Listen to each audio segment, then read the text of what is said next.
It's just new screen. Welcome everyone to the late night show with Canada's Restaurant Guy. You know what? It's really cool that tonight is my first solo since we started doing this late night show. And we're super excited. I'm super excited. I used to say we. I'll be probably saying that all night for today's guest is saying we because Dominic is usually with me. But unfortunately, Dominic couldn't make it tonight. So hopefully he's watching us. Dominic, you better be watching us if you are. Wherever you are. Anyways, we have a great guest on tonight. And it is a hot topic of what we're going to talk to our guest about that I think everyone will want to lean in on this. Just a reminder to everyone on TikTok, we will definitely see you there.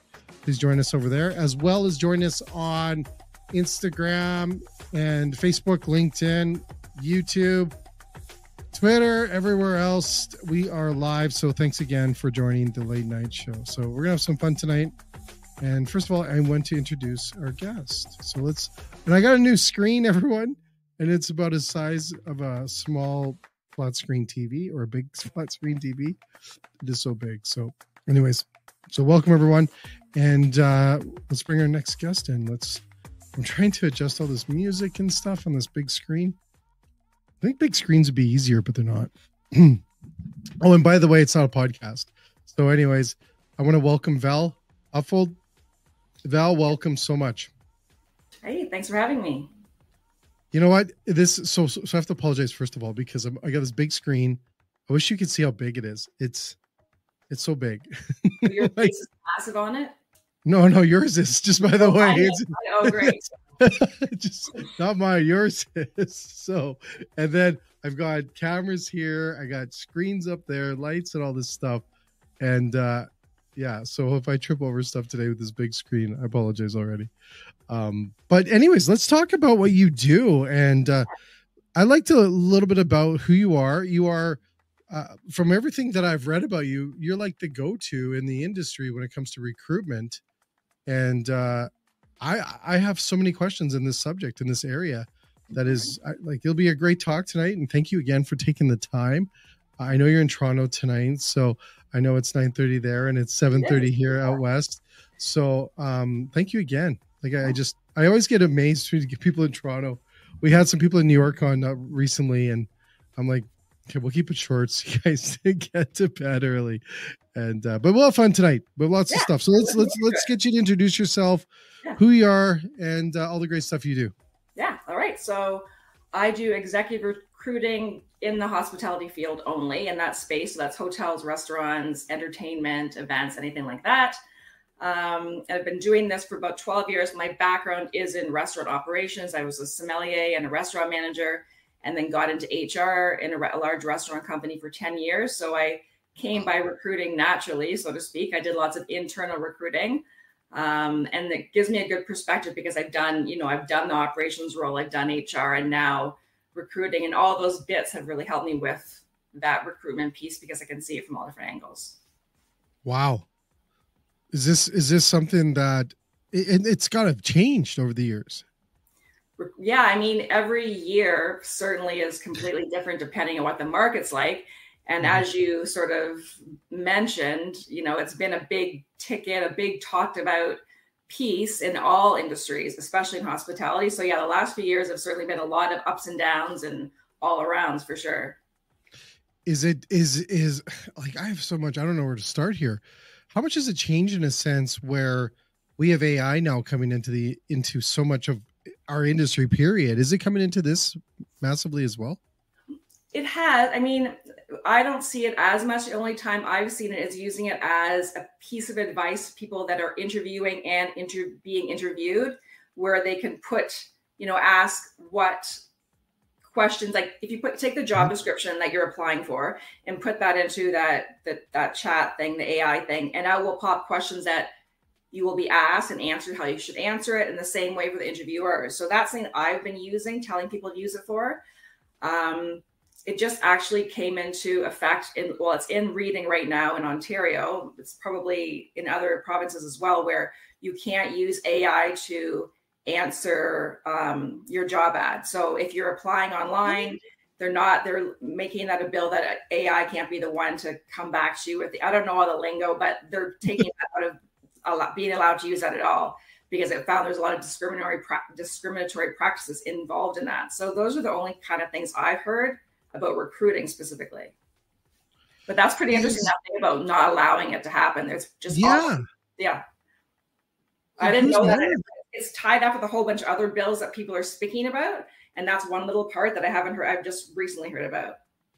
Is it's got to be hard to even track that or monitor that, because it must change like every day. It must be, and I have no idea how they even would monitor that. There must be, I don't know. There's got to be some way they do it, but I'm sure there's a 16-year-old. It's a 16-year-old. Yeah, probably. I'm sure my kids can figure it out. Exactly. So can you maybe share a little bit about really what we see right now? Is there a demand for restaurateurs, hotels, everyone? Still, I hear this every day. Val, I'm so glad you made the time for us, because I have to get this out. I hear this nonstop about we have a labor problem. We have a labor problem in the industry. Val, can you tell us, do we seriously have a labor problem? It is interesting that we still do. But overall, we're hearing there's not that many jobs in Canada. There was something like 190,000 people, new workers in January entering the Canadian job market, and the job market stayed the same. So meaning there should be less jobs, but hospitality still has something like 100,000 open positions. So even though there's a massive shortage across Canada, there's certainly not within hospitality specifically. Is that jobs that are like a lower pay, or is that a starter? I think that's all just, they've lumped it's food service and accommodation. So anything in there. So it could be an entry level position right up to like a C-suite role at a hotel or something. But generally overall, lots of positions available. Still lots of positions. Now, do we see people retiring? Is that where that void is coming, or is it just because we're growing the industry so big? I think there was a few reasons. I think the market was going down even before COVID. There was less people getting into this industry for lots of reasons that we could talk about forever. Perception, what people think the industry is all about, parents not suggesting it as a career to their kids, people coming in or taking it at school just to get a degree but not staying in it. So there's lots of different reasons. Then COVID came, so people left en masse. And there was no immigration during all that time as well. And it's typically an industry where there's a lot of new immigrants working in it. So it's going to take us a while to catch up with all that stuff. Really? Yeah. Now, I got to, like I said, I have lots of questions for you. And one of them is, and I find this, is that we haven't really done a great job. And I know Restaurants Canada does, and I love the team that I work over there with, and what they do for our industry. And I do as well. Trying to promote a positive take on our industry, but there was a lot of negativeness through COVID. But even right around now, you still have maybe not an appeal to the generations that want to get into this industry or look at it as a career base. Is that the case? Or am I just looking through my lens and don't see people out there being attracted to this industry anymore? I think that, interesting you bring up Restaurants Canada, because I had a panel discussion and Kelly Higginson, the CEO, was on it talking about this exact thing. And that's what a lot of us are trying to change that, right? To change the perception of it. And there are lots of bits and pieces, but I remember speaking to, she was a VP in HR, a hotel, talking about the fact that we need to sell it to the parents now, because it's an industry that's been misunderstood for many years as, it doesn't seem as a career job. A lot of people think it's like an interim job for a lot of people, and people aren't looking at it, all the different things there are to do in this industry. So I think that's just people speaking about it and starting like right at the high school level to get people even to understand, well, it doesn't mean you're cooking or serving forever. There's lots of careers you can get into it. And it's sort of starting at that very beginning, because you're right. It does have that, it takes a lot of us to be able to change that thinking about it. Well, I this is my take, is that we also have shows and, the media really would jump on the negative part of the industry, not really talk about the positive all the time, right? Like there would be like a store closing or a restaurant closing, and they'd be out front with a camera and mic talking about, fortunately, this restaurant's closing. So it really wasn't a place that would be drawing people in. Mm-hmm. Yeah, a lot of those shows certainly aren't helpful to the people's perception. And and that even changed, when I first started working in restaurants, like over 20 years ago, it wasn't this, the Food Network wasn't around, and it became very romanticized, and people got into it for reasons that perhaps weren't the reason they used to get into it. And then that also created problems. And then all those TV shows came, and everyone something different than it was. So people are getting into to be a celebrity, or then, and again, parents are watching and saying, well, you can't do that. That's not a career option. When it's actually, you and I both know it's not actually like that. No, it's not. And I know even the ones that say that this is the way it is, I don't think it's like, I think they over glamour, make me a little bit over the edge on that part. Like it's not the full truth. And I think we need more shows like Chef, like the movie Chef, where it's very positive and you watch and you want to go buy a food truck right away and get involved in it. I find that we don't do a good enough job to talk about the positive about it. And there's so much positive from it. And I think, do you see this as well? And I think you might have said this, is I get people texting me nonstop about my hat. So there you go, James. I can't. What does it have on it? I can't. So here you go, James. So Val, we'll do a commercial for James. This is Beyond Meat. Okay. There it is. So there you go, James. I actually had their steak product today for supper. So there you go, James. Good plug. And Troy, I moved over to the camera, so thank you for the text as well. But I think that I think we need more positive is my take on this in the industry. But I also need to think, and maybe this is a shift that we'll see, is more of a career based perspective. Because is it different than in the US or in Europe that you see, Val? I mean, I can comment on Europe, where yes, for sure in Europe. I think the US, some of the larger cities where there is more of a culture around dining, perhaps that's different. But for sure in Europe, it was always, an industry where serving was a career, and you went to school, you went to hotel school for 4 years, and then you graduated and you became a server. And that was a great career. That was a stable career where you made good money and had good work. There was lots of things. So I think that hasn't necessarily translated over to here yet. But there's problems in Europe now too with all sorts of things. But I just think we're just further behind in a lot of things around food or wine or dining or any like the Dolce Vita or whatever like that. Yeah. North America is just a bit behind with all of that stuff. We put a lot of emphasis on, the hard skills or the finance part, or instead of these, intangible things, I guess, with having a career in restaurants or hospitality. So Val, I want to talk a little bit about, and this will be interesting because I have a daughter trying to get into the industry, and she's having the craziest time. And I'm so honored that she's kind of following the footsteps of what I did for her career, and she's having a hard time. And I don't know if it's because she's new to the industry, she has no experience. Her dad's the Canada's restaurant guy, so I think that would help, but apparently it doesn't. But do you see still a challenge for women getting into the industry and some leadership roles within the industry? Or is that just gone now? Or is that still something we have to discuss? No, and it's something I talk about a lot. It is still a big thing. I don't have the exact numbers, but it starts out to be 50-50 with men and women joining the industry in entry-level positions. By the time you get to the top, it's like less than 10% women in senior levels. Yeah. Specifically in food service and accommodation. I mean, that's consistent through all industries, but food service and hospitality specifically has even less representation. And in that 8% or something of C-suite leaders, 90% of those people are in HR. The people, like a people role. There's not many. Yeah. So for sure there is. And that's something we need to, and that's a lot of things, I speak to a lot of employers about that as well, as like, what do we need to do? There's a labor shortage, but there are a lot of women out there that are leaving because of lots of different reasons. So everyone needs to think differently and think outside the box and creatively to keep women in the business. because they do start to leave when they get to the management level for a bunch of different reasons. But yeah, it's for sure still a topic that's very much an issue. Well, do you have ideas really on how we can get rid of this, like, or help get these numbers changed around?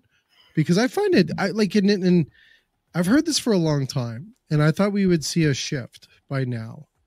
And I've heard this maybe for a long time. Yeah, from the beginning of time, I think, everyone was hopeful that maybe this whole shutdown, we would have started to see new ideas, but I feel like, unfortunately, that hasn't really been happening. There are lots of ways. I mean, the one thing is the schedule flexibility, which is not just for women, but for everybody. And I just actually did a talk about this recently, that it's only ever women that come to me and say, oh, I need to pick my kids up from daycare. I can't work nights and weekends anymore. But not one man, maybe one man has called me to say the same thing. So that's the question I put out there. Why is that? And so is it chicken or the egg? Who knows? And what that happens, but there's lots of things that need to change. And that is one thing, is that schedule flexibility, understanding that it's still traditionally the woman's burden to take to figure out the kid thing. Women have to put their hands down and reach up and pull women up with them, for sure. But men also need to do that, because if there's only less than 10% women, then men have to be the ones to consciously help women stay and pull them up with them, sort of thing.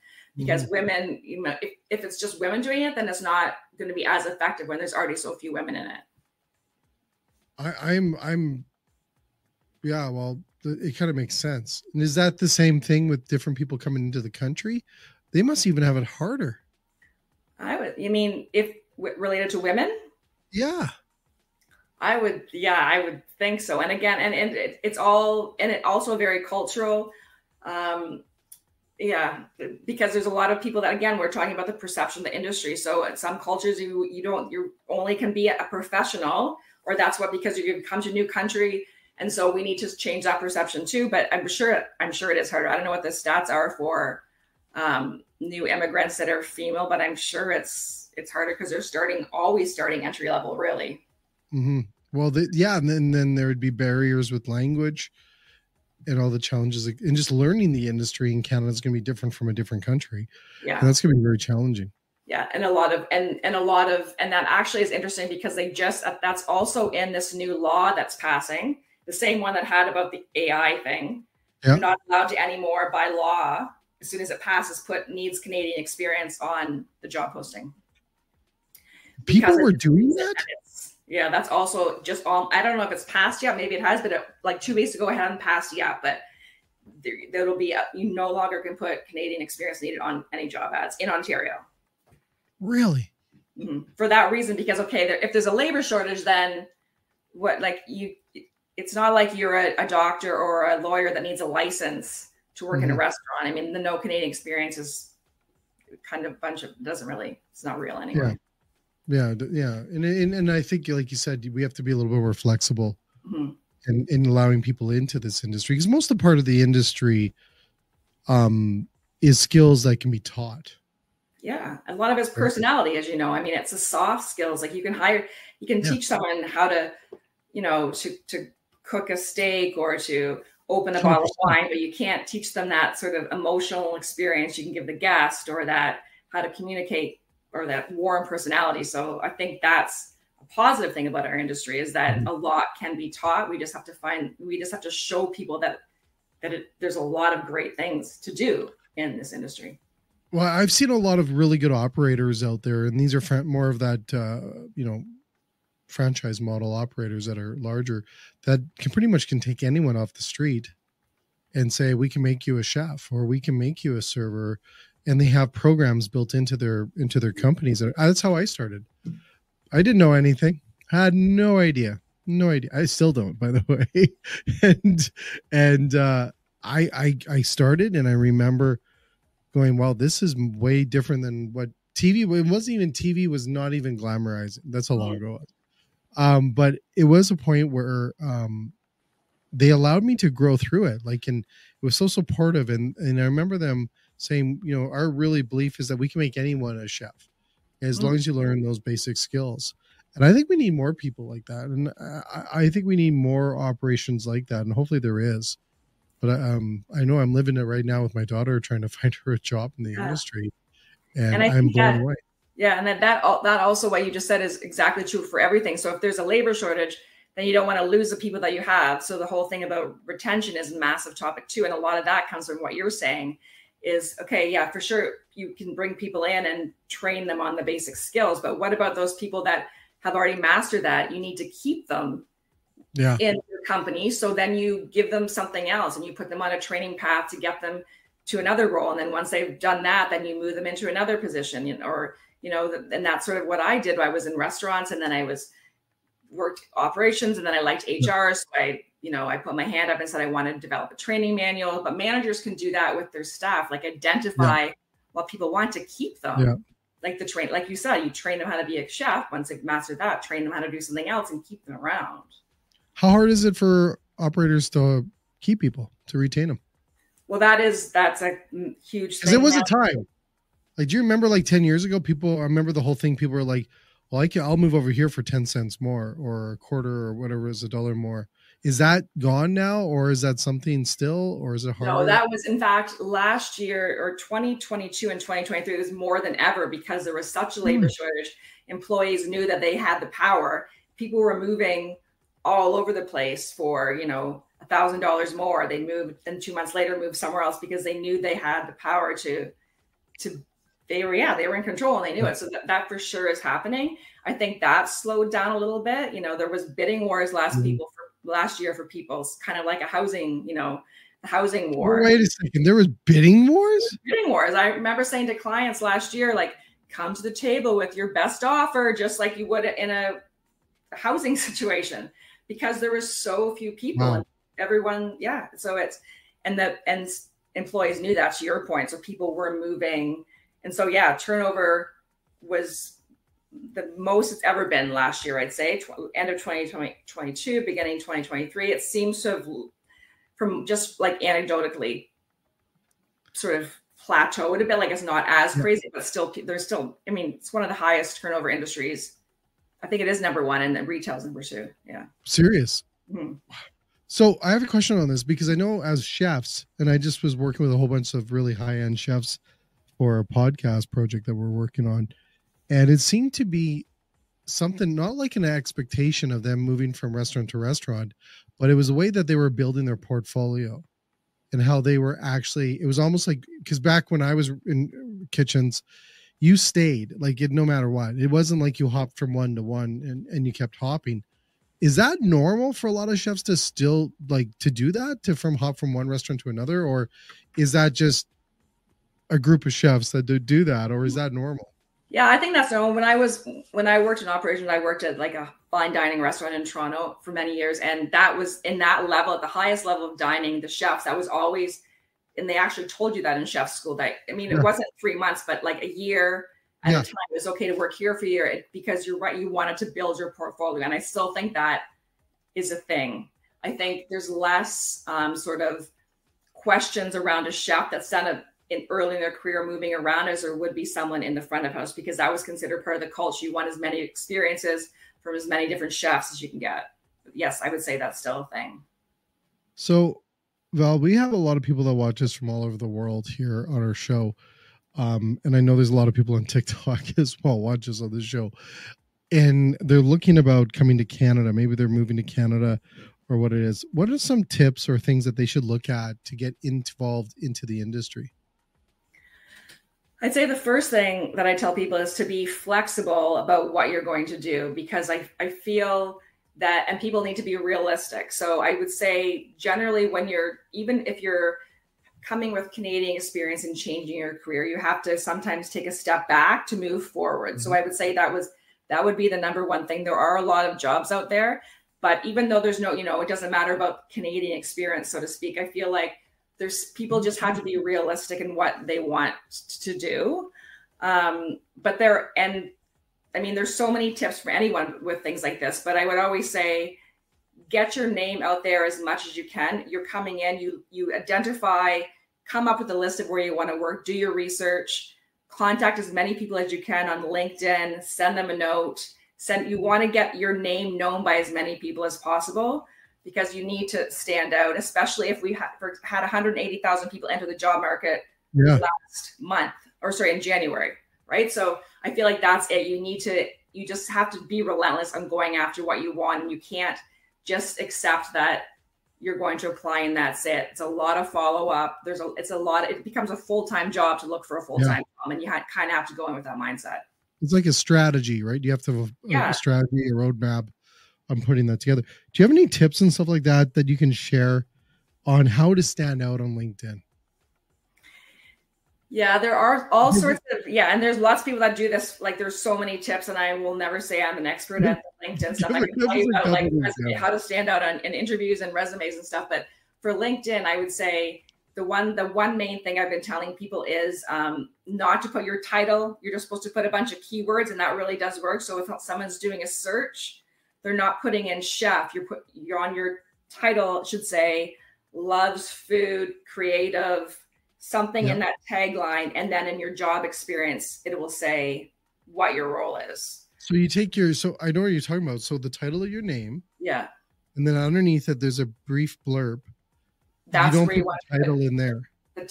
Your tag things, your like tags. Those are almost like keywords. Yeah. So when they're searching for things like restaurants or marketing or chefs, that is the information that they're going to hit on. All your words are in there, like your chef is still there in your title, but you're giving yourself there'll be more open to more people what they're going to find. Okay. Yeah. And the other thing I would say that's seems to be a red flag for a lot of employers is making sure that your resume and your LinkedIn are the same. It happens all the time that they're not serious? The same. No really way. The same. Yeah.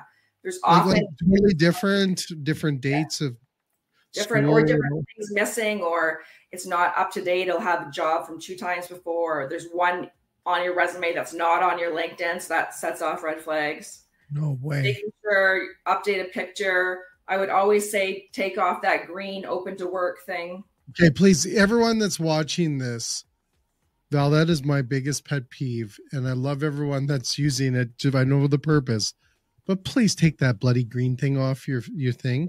Tell us why, Val. Tell us why, because I think I know why, but I want to hear from you. You're the expert.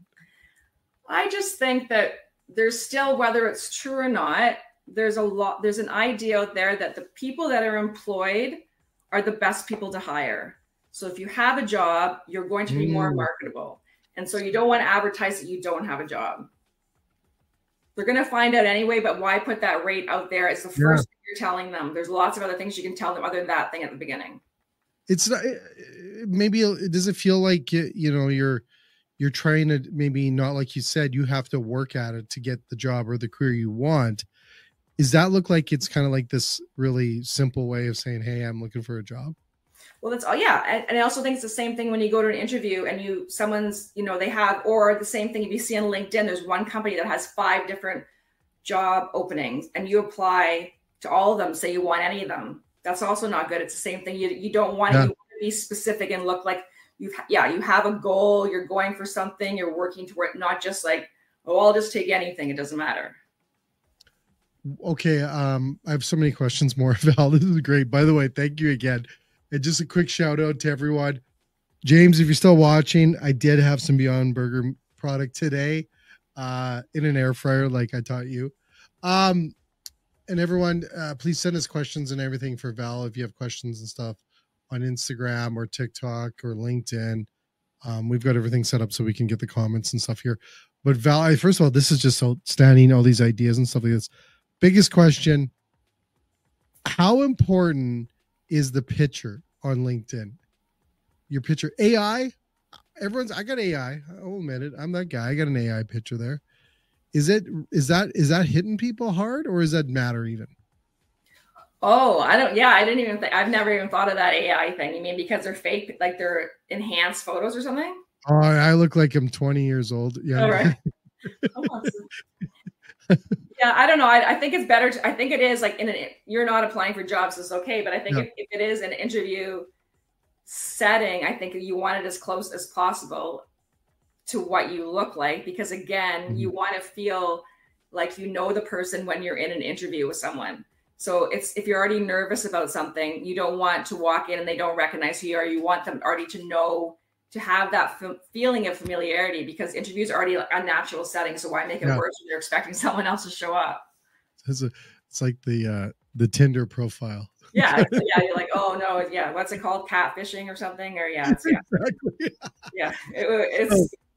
It would be the same. I think it's the same thing. I think just like, and the other thing with the picture is like, it should be a professional photo, like not you holding your dog or your kid or. Please. It doesn't have to be a headshot. You can take much anymore with your phone, but don't have or your wedding picture or whatever. Is LinkedIn still like I know a lot of people. I know LinkedIn itself is shifting away to not necessarily be the platform that is like the job board place to be, but is it still the place to be where people are looking for employers or people are looking for jobs? Is still like one of the main places? I would say that's the main place that people like, not job, like as far as job postings, Indeed, all those places for sure. But no, I would say LinkedIn is still like the main spot for professional, for like those sorts of jobs. I mean, if it's and they're also on Indeed, but I'd say that is more where it seems to be, where more recruiters are looking, where more HR departments are looking. Sure, they put stuff on Indeed, but I would say that the majority of people, hiring managers that I speak to, there's not great results coming from Indeed. They have better results with LinkedIn because it's set up just to be a very professional place. Yeah. Is there so like I said, I've got quite a few questions here. I don't want to take all your time. It'll be 2 a.m. We'll be still asking questions on this. I want to talk about a little bit of that process, okay, of having a recruiter or not having a recruiter. How important it is to have a recruiter today. Because when my daughter was looking to start, she had the company reached out and said, you have to go through our recruiter to get the job. And we did not know that. It would have been helpful a couple of years ago when she started. Right. Yeah. But is that something that you recommend people using, is recruiters? Well, that would be what she's talking about, is a different kind of recruiter. That would be an internal recruiter. Like each company would have their own recruitment team as part of the HR team. But recruiters, like what I do, would be, more senior people that, I wouldn't be able to help anyone with an entry level job because no one's going to pay me to find someone that has no experience. Different. But for sure, I mean, a lot of what you're doing, a lot of it's now an like applicant tracking system, right? Like you were saying. Okay, so what is that? Tell us, what is that? If you on Indeed or on LinkedIn or anything, if there's a link where you have to fill something out and send it through, where you're not actually getting to a human, you're just sending it out there and hoping someone sees it. That's where I'd always suggest find out who do that, because you're right, you still have to go through that way because their procedure is to go through that system, but still don't just do that. Again, you have to go above. If you want to stand out, then you need to then go on LinkedIn, find out who the talent acquisition or recruitment manager is in that company, send them a LinkedIn message, send as many people as you can, telling them that you applied already. But I wouldn't just send that in and expect, because half the time you don't even get to a human. You're just really. Yeah. So you need to, the job ad, there's specific keywords in the job ad, the job description. You need to make sure those words are in your resume, even if you just put them in there somewhere, because that computer system is picking up the keywords and will not send you on to a human unless you actually have those keywords. There's another tip that I've been speaking about recently as well. If you send, how you're supposed to send your resume in a PDF format because it makes it look more professional. But if you're applying through an ATS, an applicant tracking system, the studies show that they are more likely to kick out a PDF resume than a Word resume. So if you're sending via an send in Word format, if you're sending to an email, like an actual person, then send it in a PDF. So sending through the system, Word doc, no PDF, email, PDF. Yeah. Because PDF looks better. We know that, which is why we've always told people send a PDF format. It's going to change. I think does LinkedIn recommend a PDF even? Well, every single company will be using a different Oh, ATS okay. on LinkedIn. Right, It'll just have the link to it and you click on it. It could be, there's hundreds of different software programs that companies buy to sort through the resumes. Wow. And I'm assuming that's getting more sophisticated as well. Yeah, which is why they just made that rule where they can't, because they found that they were getting, that AI was figuring out like, if it was a man applying or a woman, it was like discriminatory hiring practices by this computer. So yeah, it's getting more sophisticated. I've heard this terminology is used for recruiters, and this is my daughter telling me this stuff, is use AI against AI when it comes to these ATS systems. Is that true? Oh, I don't know. I haven't heard that. It could be that Nina get. Yeah, it's probably, those things I don't profess to know anything about the AI things, but I'm sure that is going to happen. It's the same thing with kids writing their essays using Chat GPT, and then now there's another program that can detect if you use Chat GPT. Val, I'm sure you could pick out a resume that was AI written versus. Well, I just read. It's funny because I just read something about that, and they showed how you can, and it is pretty obvious. But I feel like most people aren't reading. Like most people spend 5 to 6. Most hiring managers spend 5 to 6 seconds looking at a resume. Wait, 5 to 6 seconds on a resume? That's it? Yeah. 5 to 6 seconds on a resume tends to be what people spend looking at it. So they're not picking out if AI wrote it or not. They're looking where you worked, what the dates are, that kind of thing. Unbelievable. For that first screening anyway. Afterwards, if you're in for an interview, then they would read it. But that first thing, they're not spending that much time looking at your resume. Val, I saw on a LinkedIn not that long ago, someone that actually was doing a post about who they were. In a sense, it was like a resume, but it was like it was a circle, and it had all the different learning skills that they had, their skill sets, their different aspects of what they've done in their lives. But it was built into a one page, and then they put it on LinkedIn. And I actually thought it felt like it was a different way of looking at a resume or looking at someone's experience. Is that something you recommend, or should we still stay with the traditions? I mean, I think for LinkedIn, it's a smart idea because, again, you want to stand out. You still need to have that traditional resume, but on LinkedIn, for sure, I think that is a great idea. And you want to keep it short and sweet. That's, you don't want a resume any longer than 2 pages. Okay, 2 pages rule. 2 pages max. You don't want to talk about your high school jobs and stuff, unless you're just got out of high school, obviously. Val, what if you're over-accomplished person that is past 2 pages? I've heard people do this too. Yeah, I mean, there's lots of, for sure. Everyone can write it. A lot of people can write a resume that's 5 pages long, but I feel like people need to narrow it down. There doesn't have to be a lot of, you don't have to go really far back. Your current position, your last 3 positions will sort of give you an idea where you were before that. You obviously didn't go from being, a lifeguard to being a CEO. So everyone knows there's a bunch of jobs in between. Wow. Because again, you want it short. So I think that idea you said about LinkedIn, someone had a graph or whatever. I think that's great. It's kind of giving them a snap. Like people don't want to swipe. Even if you send a message to someone or a job ad, it's not supposed to be longer than a phone, because if you have to swipe, it's too long. So the same thing could be said for LinkedIn too. Holy cow. Short attention spans we have now. Now you need a master class, by the way. I don't know if you do master classes. You'll have to go give your daughter some to give her some of these. Yeah, I'm writing it all down for her. Don't worry. Tell her to call me and I will walk her through some stuff. I love it. I think, well, now why has it gotten like this? Okay.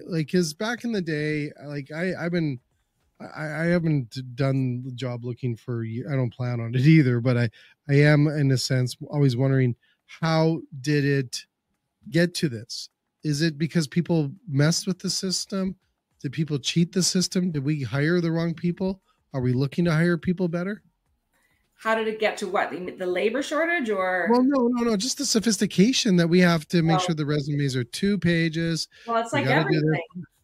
It's like everything. It's like even, I always feel like it was easier when things were just like paper and pencil. Because but that's just my generation or whatever. I think that it's like everything, it's become like, it's a generational thing, I guess. Every generation like, oh, there's too much stuff going on now. But I think that's what it is. I think it's just what's bound to happen. There's so many. Still bring resumes into stores? Do people still bring resumes into hotels?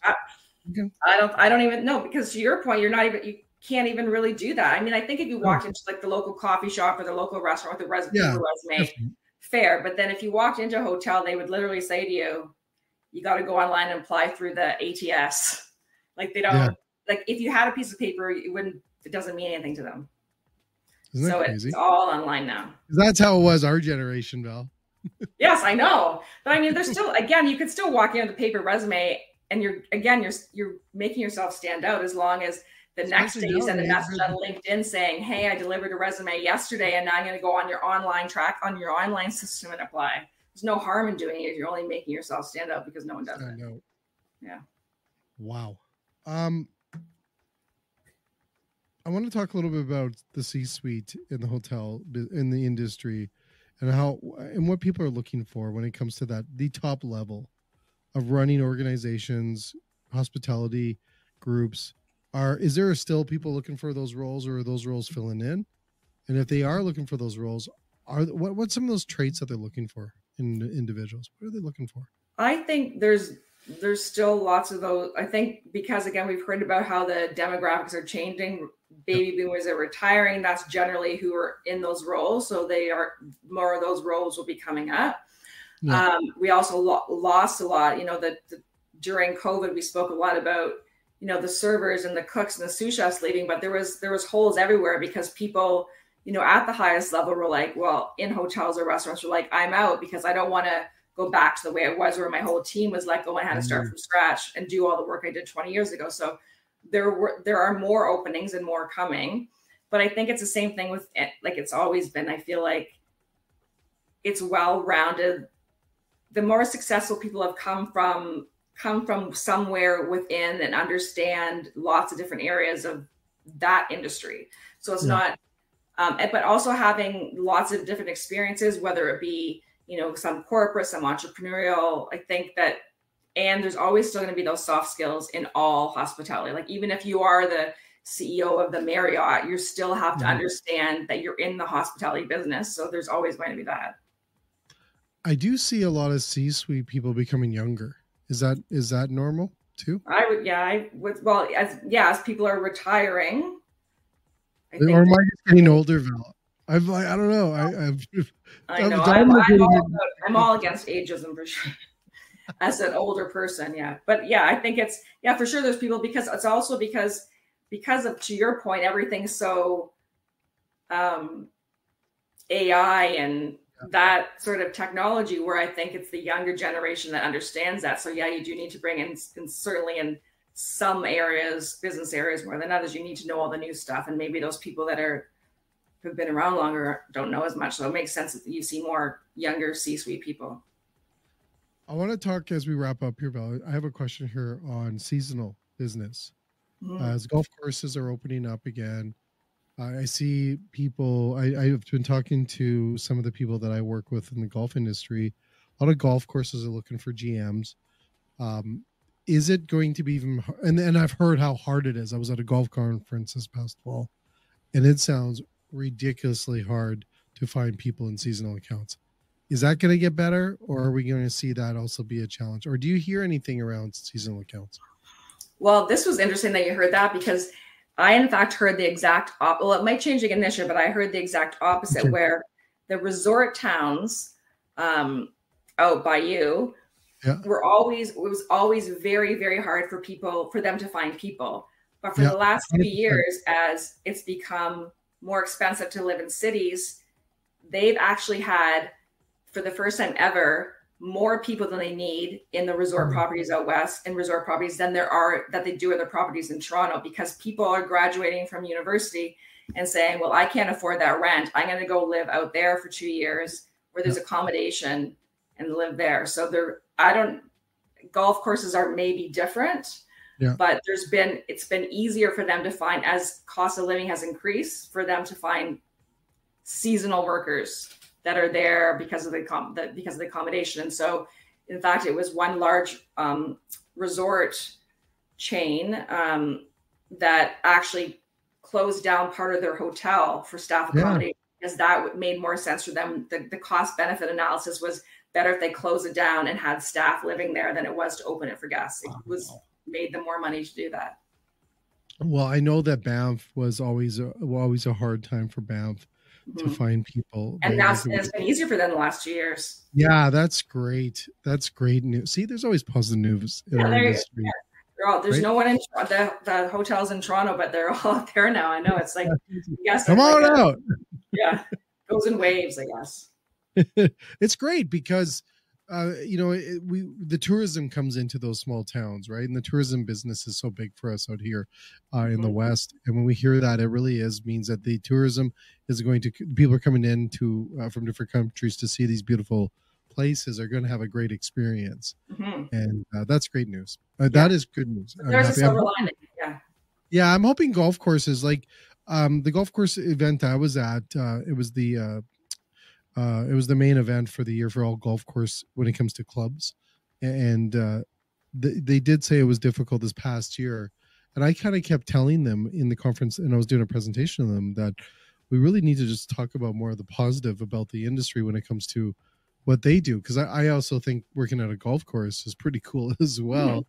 And also those golf courses really do cater and support these people that are coming in, either first-time jobs or starting as a chef or running there, and you can move very fast with a golf course. And I'm hoping that it's good for them as well this year because they really need it, and they're doing great, and they're busy. They're crazy busy. Yeah, I mean, I think I do work with private clubs as well, recruiting for them, and I feel like you're right. There's a lot of I think it's just like people understanding what it is. I mean, a lot of people understand restaurants because people go to restaurants all the time, but not everyone goes to clubs. So it's not top of mind for them. So it's more just about getting the word out there. That's the same industry. Val, as we wrap up here, and like I said, thank you to everyone that's joined us tonight on TikTok. Thanks for all the who that is, all the text, everyone. Thank you. And everyone on Instagram and everyone on LinkedIn and stuff like this and Facebook.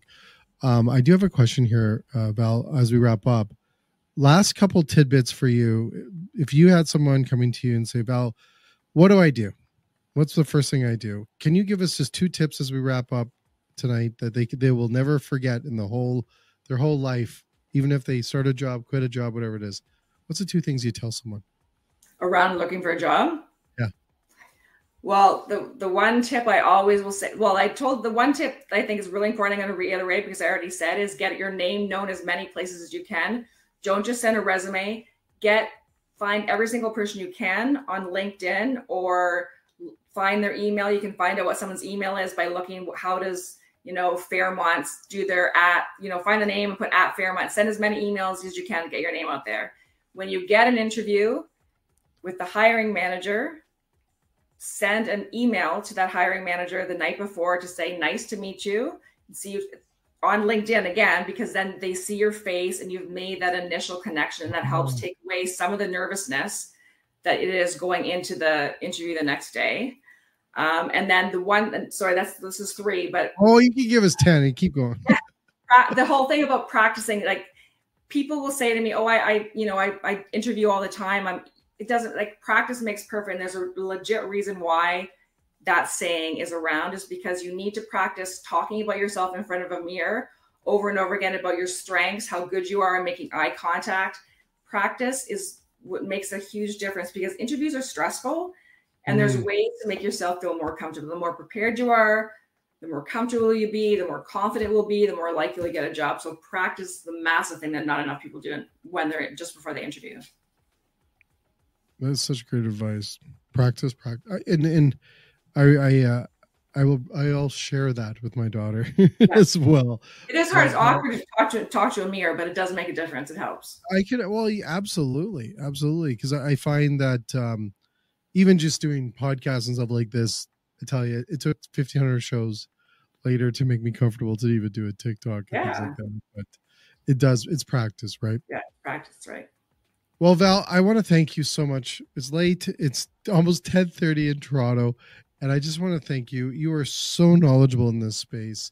And I just can't thank you enough for taking the time, sharing some information with us, talking about this, and giving some good stuff to talk about as well. I'm just blown away. Thank you so much for your time. Thank you very much for having me. And yeah, get your daughter to give me a call, and I'm happy to share more tips.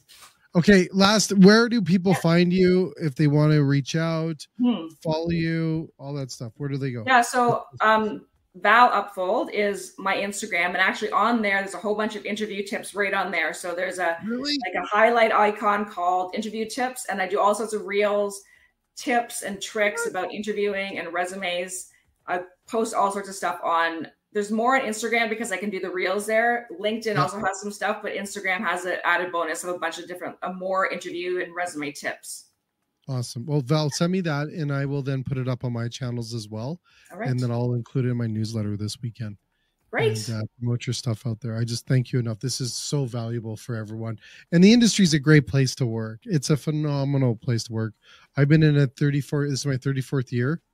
Next week will be 34 years in the industry, and I've had a great career, and I get to do this awesome stuff now too. Yeah. So it is fun. We just got to get the word out that there's lots of jobs, and it's lots of fun, and you can learn a lot, and the sky's the limit what you can do.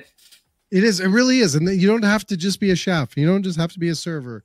That's right. Has anyone ever counted how many jobs there are in the food service? Probably. I mean, there's almost the same amount of jobs as I think it's any industry. There's probably more because there's so many different pieces of hospitality and restaurants. I'm going to have to Google that later, Val.